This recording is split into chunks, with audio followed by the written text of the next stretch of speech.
Jenny from Somerset Libraries.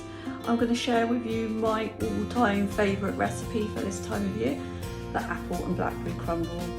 I've been out in the bushes having a good rummage for some blackberries. Obviously once you do this, make sure you give them a really good rinse, and I hope you enjoy the recipe. Okay, so step 1, you melt 30 grams of butter and 30 grams of sugar together.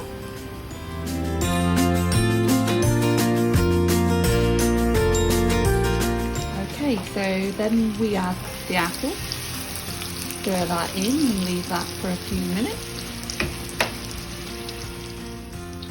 Okay, so once we've done that, we add our blackberry and half a teaspoon of cinnamon. Mix that all in for a couple more minutes. So after a few minutes, you just take it off the heat and leave it for a few minutes. And now it's time to make the crumble topping.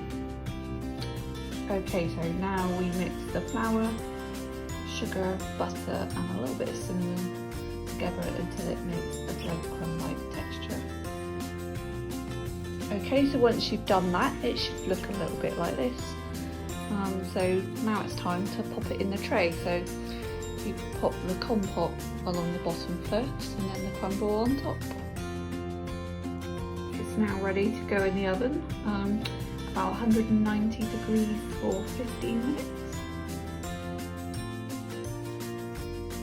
So here we go, the finished crumble. Don't forget to check out the digital for some really good recipes and magazines.